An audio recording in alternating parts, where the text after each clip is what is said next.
So at this point, the job still requires inventory. We aren't carrying it. Walk towards a tile containing the required goods.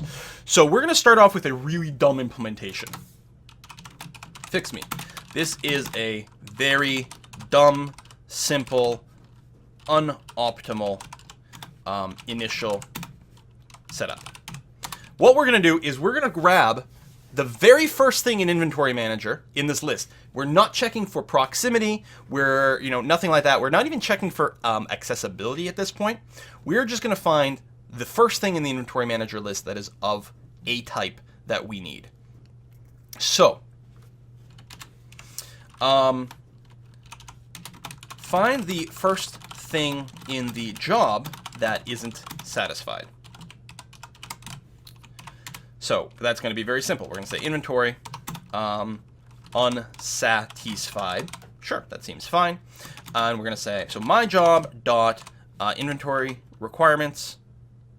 Well, we're going to set it to there, and then we're going to loop for each inventory in, or we could get a we could have a helper function in job that just says like, return an unsatisfied object, but we're never. And this will work fine now, where it would just return the first unsatisfied goods, for example.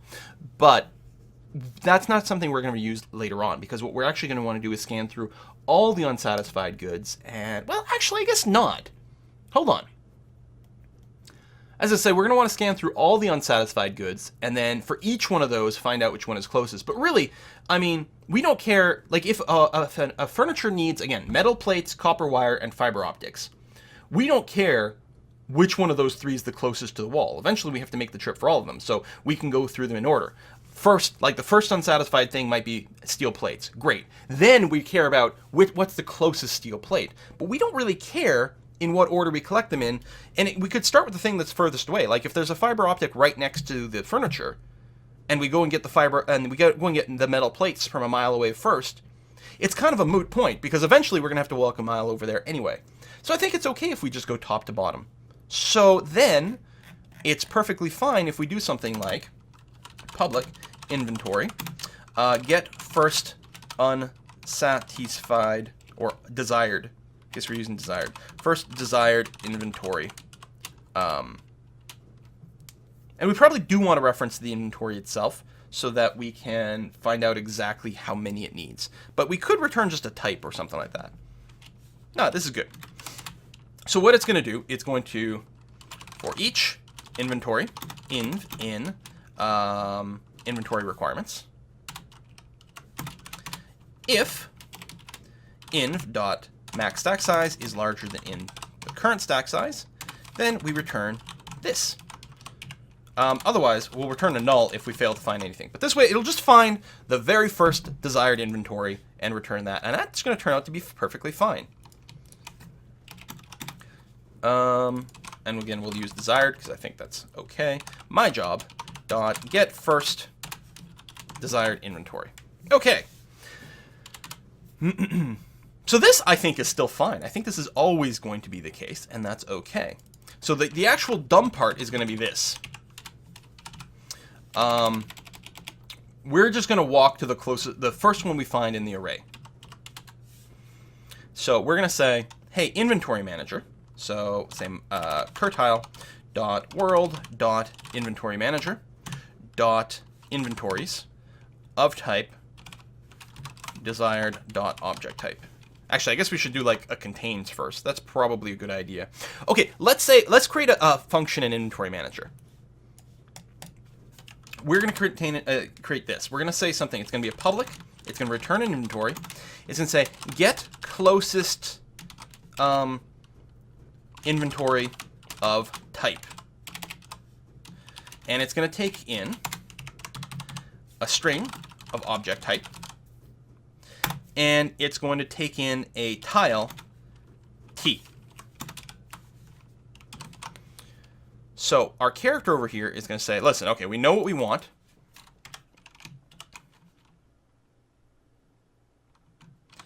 And we're going to have another inventory. We're going to have a supplier, desired and supplier or something like that. So it's going to be curtile.world.inventory manager get closest inventory of type. We say desired dot object type.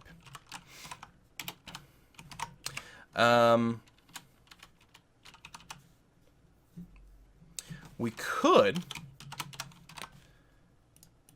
have some sort of thing of like an integer of desired amount or something like that. So this actually finds the closest inventory of a certain type with a certain amount. Desired amount. If no stack has enough, it instead returns the largest.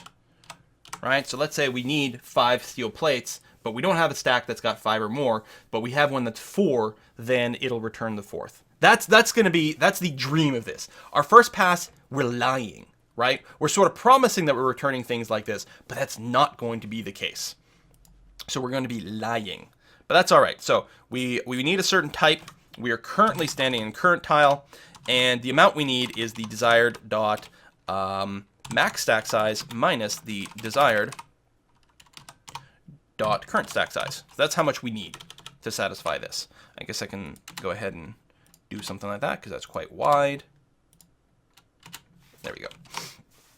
So we know we need this stuff, and here's a spot that can supply it.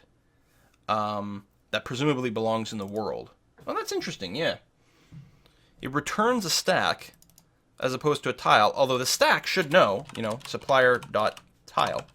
So really, we set dest tile equals supplier.tile, assuming it's not null. I guess that's fine. So if supplier equals null, then debug.log error. Well, actually, it just might be log. It might be not literally be an error, right? Is no tile contains objects of type desired.object type to satisfy job requirements. So what we do is we actually just abandon the job. And then we return. Because obviously this job is a no-go. But otherwise, supplier is not null, so we assign it to there.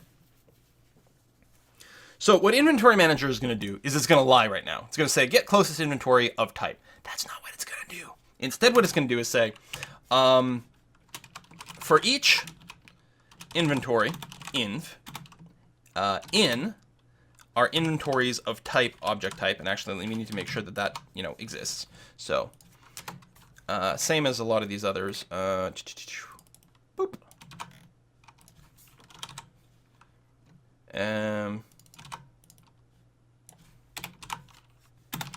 No items of desired type, and we return null, not false. There we go. So other than that, we loop through all the items of that type, and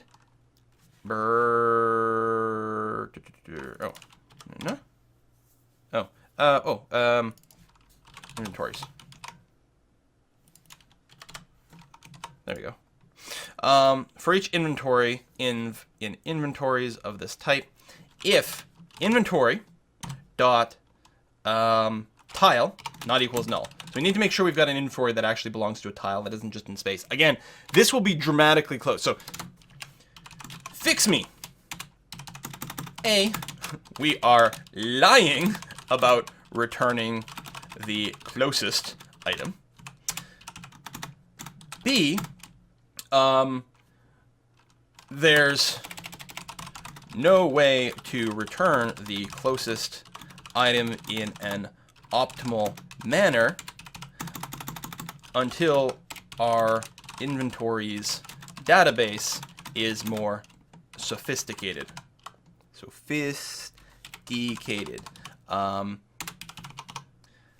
I.e., separates tile inventory from character inventory and maybe has room content optimization or something of that nature. So we're totally just lying at this point, and that's okay. What we're going to do is we're returning the very first inventory that we find that is in a tile as opposed to a character. So where tile is not equal to null. And it actually has a stack size above 0. Which it should never be 0.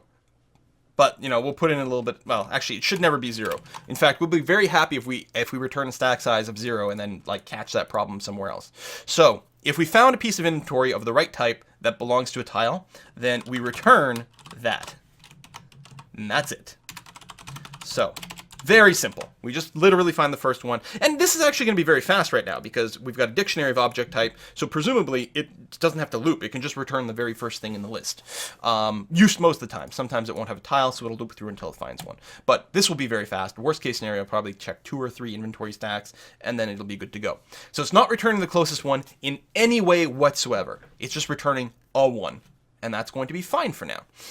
When we do check actual closeness, we are also at that point going to want to check to make sure that the tile is actually reachable for some reason, right? It might not be reachable, this inventory stack. So we're going to want to loop until we find the actual closest one that is reachable. But that whole closest thing, maybe, again, maybe we need some Dijkstra maps or some damn things, or we'll have to do A-star pathfinding multiple times per loop over here, which would definitely not be pretty, but maybe the sort of thing we have to do.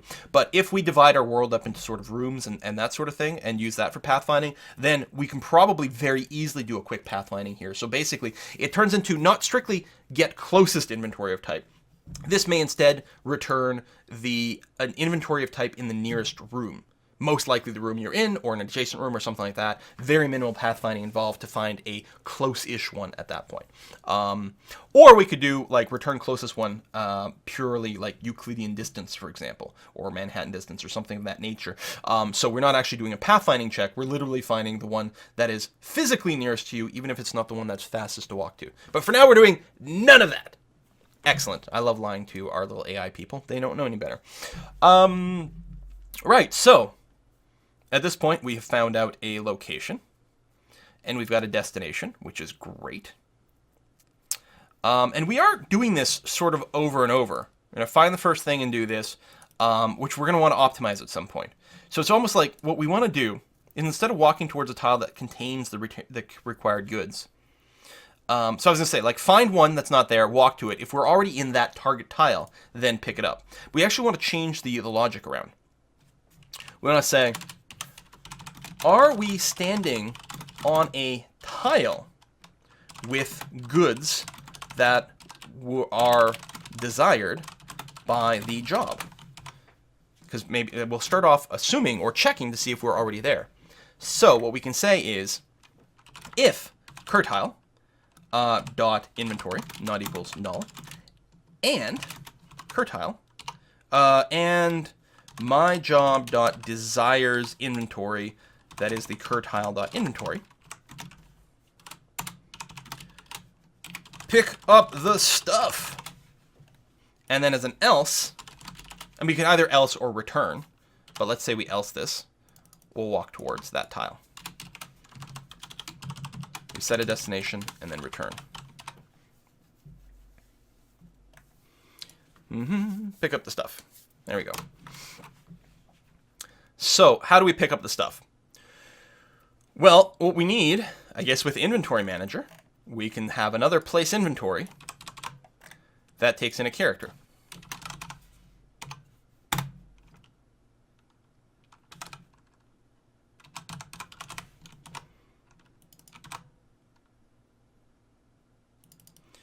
we don't need to check that. We'll say the character dot inventory character. Does the character not have the inventory yet? No, we did set that, didn't we?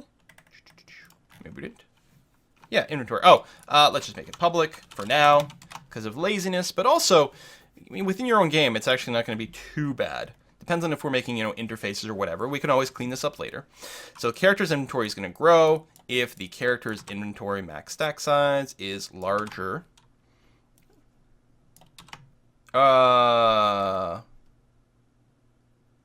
This is wrong.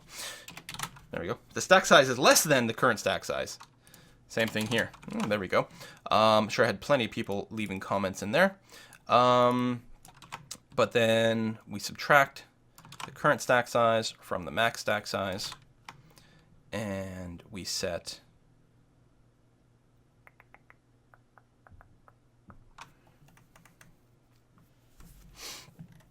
that's the inventory, and then we set our character's stack size to be equal to its max. Can't carry more than that.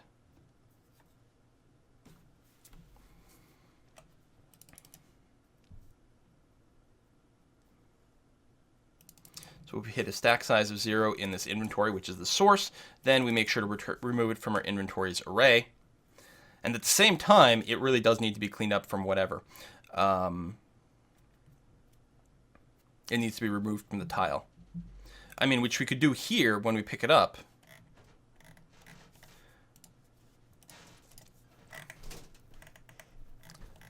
Because we should, at this point, we should be picking up inventory. This should almost be called pick up inventory. But if inv.tile not equals null, then we should really tell it inv.tile.inventory is equal to null. And inv.tile, well, I mean, this is about to disappear itself, but let's make sure to clean up like that. So if it belonged to a tile, we do this. And if we're placing it from a character over here, we should do the same sort of thing.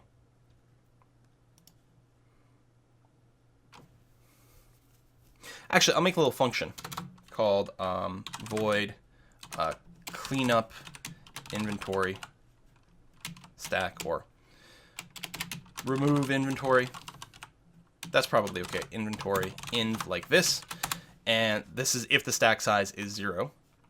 Or maybe I could just call this cleanup inventory and do the whole check.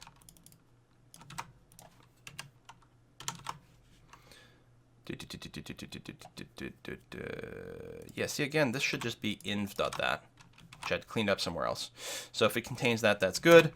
If inv.tile not equals null, whoops, then we do the thing where we set inv.tile.inventory is equal to null, and inv.tile equals null, just in case we want some cleanup, and then we do the same thing for the character.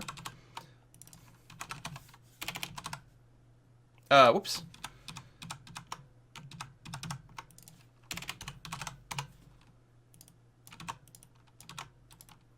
Make sure we've broken all those links off, and that's going to be good. And then we can remove some of this cleanup code somewhere else. It'll already have been set successfully. The same thing could sort of be done with the job. No, because we never remove things from a job, so that's fine. So now, over here,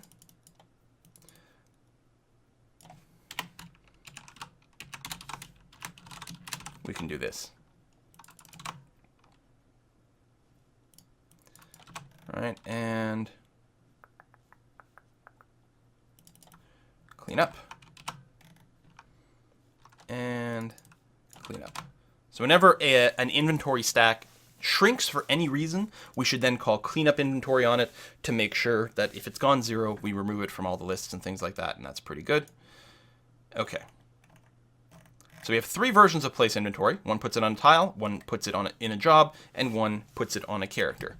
I think that's probably fine. Have we generated any compilation syntax errors? We have.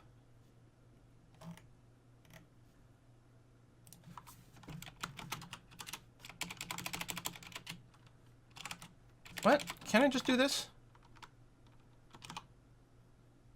Must have a body because it's not marked abstract. Yeah, but normally you can go get set. Is it because I've defined the set? I've got to do this. Return. Oh, hold on. I think I need a private thing here, don't I? Yeah, I do. I need like tile, desk tile. No, why do we need this? Because we're setting it here. Right, no, I'm being a derp. Something like that, and then return this.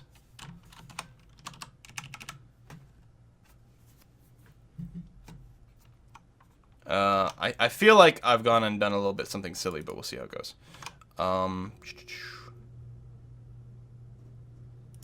Tile.inventory is not public, so I'm going to do that. No, it is public. Oh, it's protected set. Now, let's get rid of that nonsense.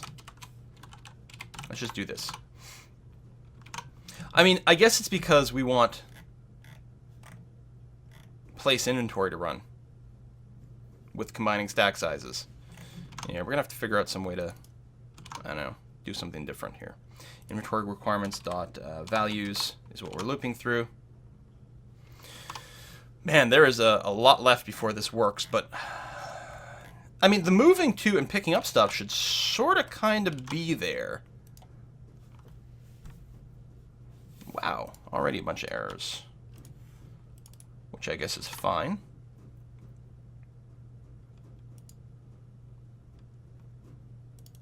Oh, get new job, but if, whoops. If my job is equal to null, then we return, because we didn't actually get a job.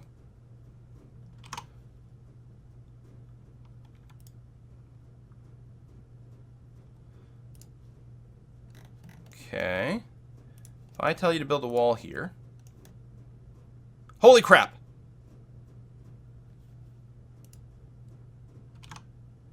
Okay, well, it's correctly evaluating the fact that we need to go and pick up some stuff.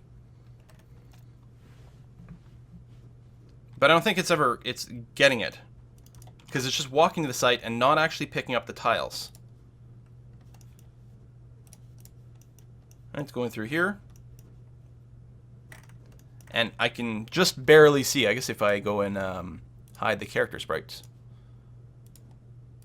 We can see it's not actually picking it up because it's still saying that it's a stack of 10. Which is presumably true. So I guess we can check on that. So we can make sure that this character version of place inventory.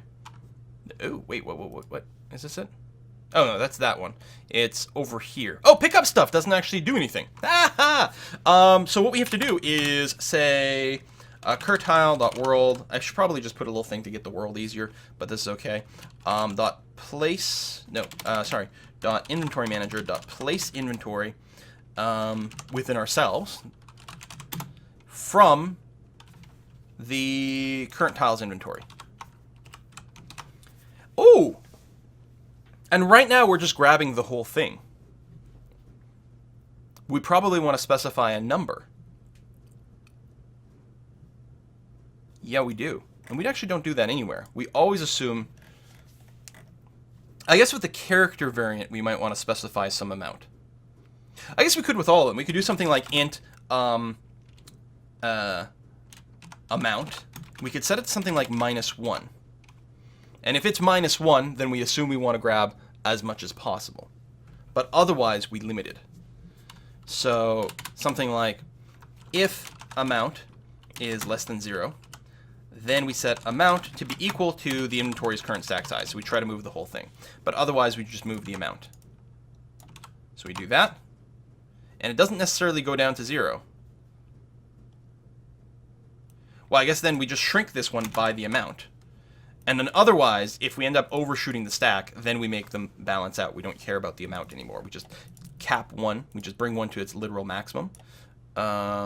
Yeah, we bring this one to its literal maximum while removing the source stack down by a certain amount. I wonder if I should just rename this to source. That's probably better. Source inventory. I should do something like that, make it a little bit clearer. So if the amount is negative, then we just assume we're using the source everything from the source inventory. Or I guess I could use the minimum. Right? I could do mathf.min. Well, then I still have to check for things because what if the amount's higher? But yeah, I could actually set amount to be a correct thing in the first place and then simplify the rest of the code. Let's just move with this for now. So our character, we're going to specify an amount, which is however much the job desires of this type.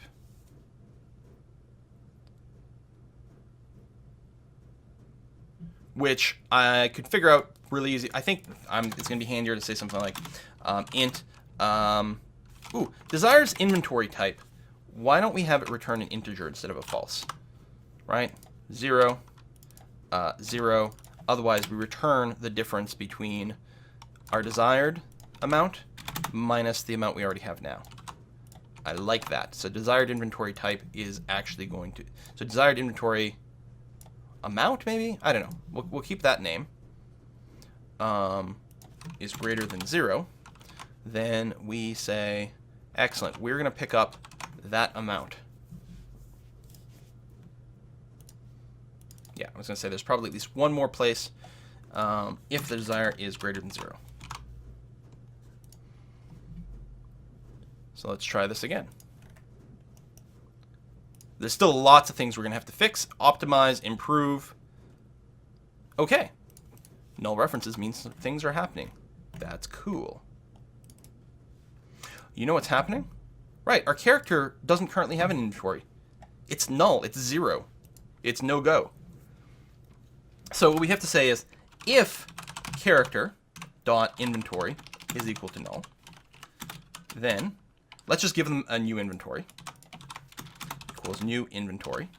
And also, we're going to make sure to add it to our array of inventories. Like that. That's good. Else, if it's not null, hey, is it of the right type? If character, I guess we can do an else if. Else if character dot inventory dot object type is not equal to the source inventory dot object type, then debug.log error character is trying to pick up a mismatched inventory object type, which is bad. So we'll return false because double plus ungood.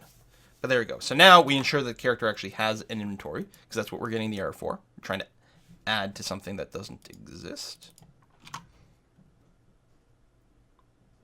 Oh, right. Inventory, because this is a dictionary. Inventory, this dot object type. Oh, we need to set the object type to whatever it is we're working with right here. Dot object type is equal to the source inventory.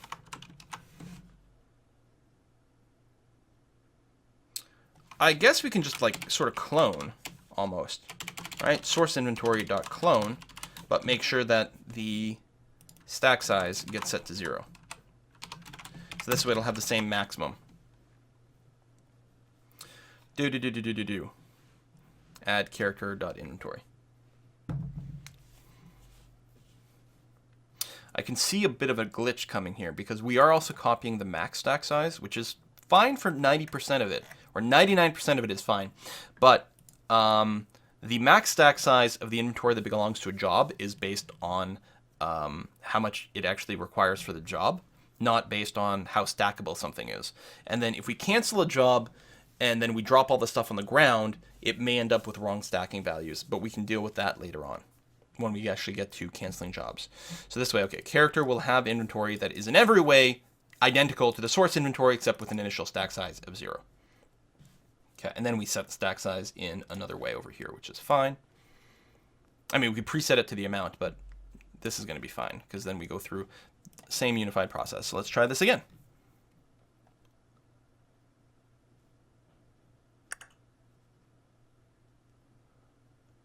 I think it works. I think that our numeric text doesn't get updated is the only thing.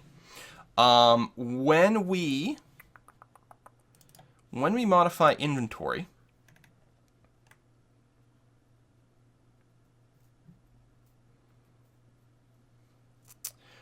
when we modify the inventory's current stack size, so let's change this up a little bit.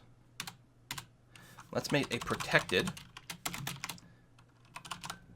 stack size of value 1 and make the public, protected int. The getter is just like, return stack size. And the setter is, we'll just make sure that the value is different. If stack size not equals value. Because we could just assign it, and that's fine. But I'm going to explicitly check for it, because what I'm interested in is saying, what are you complaining about here? I don't know. Is if tile not equals, if tile, I've got some sort of syntax error. Anyway, not equals null, then do something. I'm just going to wait here. I think you need that? No. All right, what are you complaining about? What's the syntax error? Oh, that doesn't go there. Okay, now you're fine. If it's not equal null, then tile dot, we got to call the change callbacks. Basically, the tile has changed by virtue of the fact that its contents have changed. So I want to run this.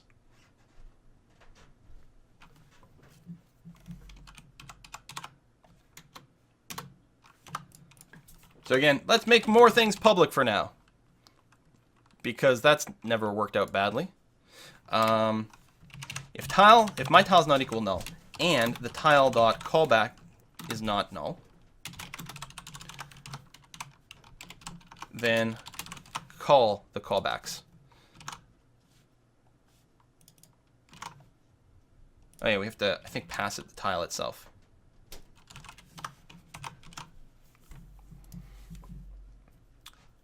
Load. Build wall. Actually, I don't even remember if the text gets updated. No, it still doesn't. So, let's see here. Our tile sprite controller is responsible for adding our inventory stuff, right? Inventory. No? Oh, not tile sprite. Inventory. Oh! Right. We have an inventory sprite controller. Hold on. We do have an inventory sprite controller. On inventory created.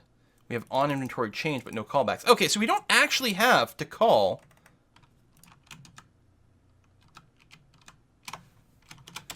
the tiles.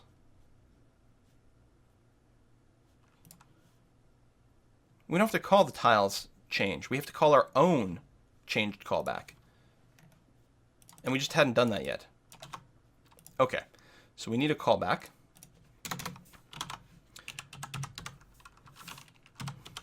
We could register, we could unregister. I guess we will do that. Inventory changed. So if it's actually changed, then if we have a callback, then run it. And presumably, it's going to want inventory of some kind. So action inventory. And we need using system so that we can use actions.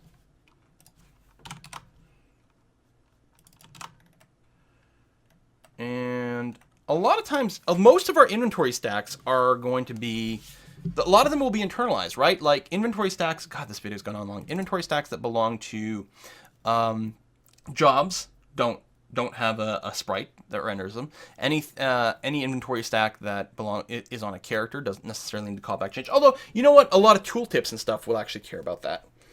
So we might want to require that something gets passed. Or no, because there's plenty of them don't. I guess we don't need that. We just need the register, unregister functions. So let's go and steal those over here. Let's just grab the functions themselves because the comments are out of date. Well, I guess some of these are fine. But yeah, the inventory changed. Boom, boom. Inventory. Boom, boom. So there we go. So now we can register that. And then we want to hook into this inventory sprite controller. Yeah, for our inventory, we want to say register on change callback. Do we not have register? No. I should just call it like changed callback. Oh yeah, it's because it would respond to specific subparameters. Let's just call it register changed callback. That's going to be sufficient. Inventory changed. And then we don't do anything right now. We just want to go and change the text. We have a map. We already checked for this map, which is good. For inventory, not in our map, which is actually not necessarily a problem. There's going to be lots of reasons it's not in the map. In game object, so we have an inventory game object. So then what we're doing is we're getting a child component. Go.getComponent. Well, that's only true. We only have a component if there's if the stack size is greater than 1. But I guess we'll try regardless. So we're going to say this .getComponent in children of type text. We're going to see if we've got a UI thing attached to us. Text t, or this, is equal to that. If text not equals null, then text.text is equal to inv.stackSize.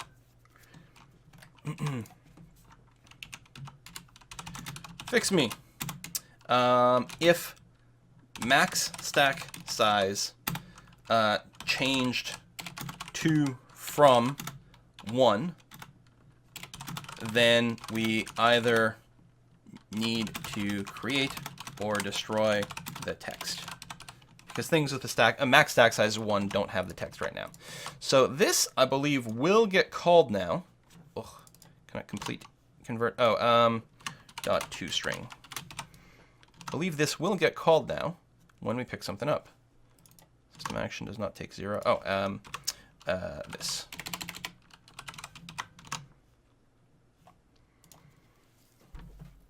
I'm not going to say we're done. I'm not going to say it's going to be bug-free. But assuming that this text is being updated, we will go and put a cut here and then continue to investigate this going forward. Yeah, we picked up the stuff. And the wall is getting built. Fucking hell. Oh, that stack didn't get... Or did it? This stack probably doesn't exist in the array anymore. We just haven't deleted the sprites for it, which is actually something we're going to have to do. When a stack goes to 0, it should be removed. And that's probably... Oh, -2. Oh no! We don't check to make sure it's got enough properly. Okay, so we're finding some bugs. But the good side is a surprising amount of this is working. So we are going to have to put a cut in here because this is a massively long video. Way overkill. I should actually cut this in 2 or something like that. I probably will do that. But yeah. Like that. That is... I mean, it's buggy. This... Obviously, A, stacks shouldn't go negative, and B, this stack here is, because our character's not going back here, is a good sign that we have removed it from the inventory's database, but we need to clean up the sprite. And so clearly there's a bug, and we'll probably find it in about 3 seconds in our inventory manager, which I closed. Our inventory manager in the code where we pick up something to a character over here. Our stupid math here is just not correct. So we'll go and fix that. Thanks for watching, folks. See you next time. Thank you to everyone who pledged to support this project in March and is therefore funding these videos from April to early May. And especially these mic check supporters. A lot of familiar names. Wes Oldenboving, Craig Mortel, Neil Blakey, Milner, Speedy Savant, Valiant Cake Fiend, Aaron Toibson, Marius Fieldvold, Jan Torivel, maybe, I hope, Julien Auger-Lafont, Steven Stager, Michael McClintock, Kale the Quick, Drazion, Bite Rash, Adjective, and absolutely everyone who just watches and favorites and likes and comments and has subscribed to the channel. You guys make this continue to happen, and I appreciate it so much. See you next time, folks.